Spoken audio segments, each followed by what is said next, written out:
देखिए, बजट में सभी के बारे में, हर वर्ग के बारे में सोच समझ के सभी को हमने एक साथ सम्मिलित करके सभी के लिए कुछ ना कुछ दिया है। चाहे युवाओं की बात करें, महिलाओं की बात करें, इंफ्रास्ट्रक्चर की बात करें, हेल्थ की बात करें, स्पोर्ट्स की बात करें, टूरिज्म की बात करें, किसानों की बात करें, हर व्यक्ति को हम लोगों ने इस बार हर वर्ग को देखकर इस बजट को बनाया है।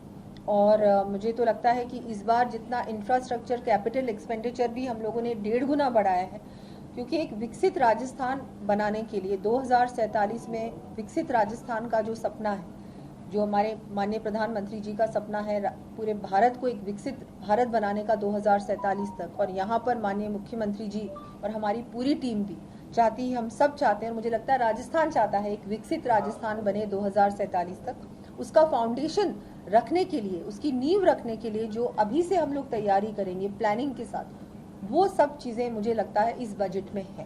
काशी और अयोध्या के तर्ज पर जो आपने खाटू में कॉरिडोर बनाने की बात सही की, उसका क्या प्लान है, डेडलाइन क्या तैयार किया है, कैसे ये होगा बजट? बिल्कुल, जैसा कि काशी में कॉरिडोर बनाया है, अयोध्या में है, वैसे ही खाटू श्याम जी में एक कॉरिडोर बनाना है जिसकी घोषणा मैंने आज की है। तो वहाँ पर भी जैसे बहुत सारे हमारे श्रद्धालु आते हैं दर्शन के लिए, तो वहाँ क्या हम लोग सुविधा दे सकते हैं और क्या अच्छी व्यवस्था दे सकते हैं, पूरी तरीके से उस पर फोकस करके वहाँ का एक पूरा प्लान बनाया जाएगा। आज मैंने घोषणा की है, इसका पूरा DPR बनेगा और इसको आगे इम्प्लीमेंट किया जाएगा।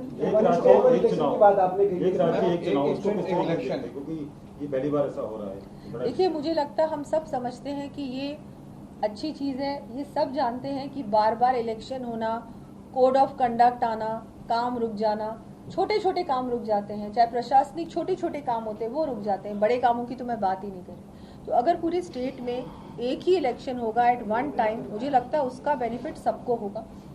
ट्रेजरी का इतना पैसा, पब्लिक मनी वेस्ट होता है, पूरी तरह से स्टेट मशीनरी लग जाती है उस एक इलेक्शन में, सब नेता लग जाते हैं उस इलेक्शन में। मुझे लगता है जरूरी है कि अगर एक इलेक्शन होगा, हम सब सोचते हैं, मुझे लगता है सब आपको भी ऐसा लगता होगा कि ये एक अच्छा डिसीजन है और इस पे आगे कार्रवाई है। गहलोत सरकार में चुनाव से पहले लगने से पहले खूब रेवड़ियां बांटी गई थी, किस तरीके से सरकार पर भार पड़ा है? बिल्कुल, उसका भार तो हम लोगों ने, जैसी हमारी सरकार बनी उसी समय जो लेखा अनुदान पेश किया गया था, उस समय भी मैंने कहा था कि इन्होंने जो भार छोड़ा है वो इतना बड़ा भार है कि वो आसानी से हम लोग नहीं झेल सकते। लेकिन क्योंकि यहाँ अब डबल इंजन की सरकार है राजस्थान में, पूरा प्रयास रहेगा कि जो भी कमियां हैं उन कमियों को पूरा करें, और कहीं भी किसी भी संसाधन की कमी, किसी भी फंड की कमी नहीं है। बाई इलेक्शन सर पर है, इस बजट का क्या रिफ्लेक्शन बाई इलेक्शन में होगा, क्योंकि बड़ा चैलेंज है ये जो 4-5 सीटों के चुनाव? देखिए, ये जो बजट है, मैंने जैसा कहा कि एक ये हम लोगों ने सबके लिए कुछ ना कुछ दिया। वोट्स लेने के लिए ये बजट नहीं बनाया गया, कोई रेवड़ियां नहीं बांटी इस बजट में, और ऐसा हमारी सरकार ना तो केंद्र में करती है और ना राज्य में करने वाली है। मैं तो मानती हूँ कि जनता इस चीज को समझती है, मानती है, और सबके लिए इसमें कुछ ना कुछ। मैडम, राहुल गांधी ने राम को लेकर के बहुत सारी चीजें कही थी, अयोध्या को लेकर भी चीजें कही थी, लेकिन कर्नाटक इलेक्शन, कर्नाटक में सरकार उनकी है, रामनगर का नाम चेंज करके बेंगलोर दक्षिण कर दिया। ये तो उनकी सोच दिखती है इसमें कि वो तो सनातन विरोधी ही हैं, उनका तो पूरा गठबंधन। उसके बारे में तो मैं क्या कहूँगी, अभी हम लोग बजट की बात करेंगे। सोशल पर बहुत फोकस किया आपने, सामाजिक कल्याण की तरफ, और यूँ कहे कि उन जातियों को लेकर, चाहे DSP का इलाका हो, चाहे पिछड़ा हुआ बैठ हो, बहुत अच्छा एक बढ़ा हुआ बजट वहाँ दे रहा है। नहीं, बिल्कुल वहाँ आवश्यकता भी है, क्योंकि वो क्षेत्र पूरी तरह से पिछड़ा हुआ क्षेत्र है। वहाँ के लोगों को भी आगे लाना, मेन स्ट्रीम में जोड़ना, उनके युवाओं को भी अवसर प्रदान करना, वहाँ के एजुकेशन स्तर को बेटर करना, अच्छा करना, विकास के काम वहाँ पर करने, उस पर पूरी तरह से ध्यान दिया गया।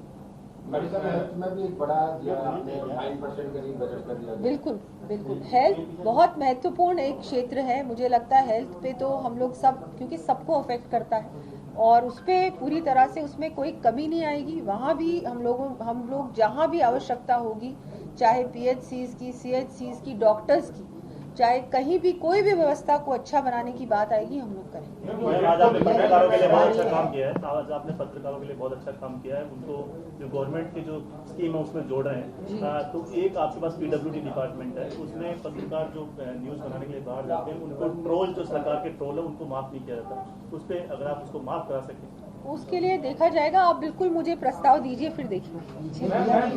कि सरकार दावा करती है कि जब भी बजट पास होता है कि इतना परसेंट, अभी तक जितनी भी सरकार होती है सिर्फ खाली दावा करती है कि इतने परसेंट हमने जो भी घोषणा किए हैं जो बजट में लाए वो सारे हम पूर्ण करते हैं। 50% से ज्यादा इम्प्लीमेंट हम कर चुके हैं हमारे लेखा अनुदान वाले बजट को। आप देखिएगा, मैंने बोला भी कागजों में या बानी कागजों में नहीं बोल नहीं सकते ना, अगर कागजों में ही होता तो मैं आपको मैंने बजट में भी बोला, बजट में की बात कर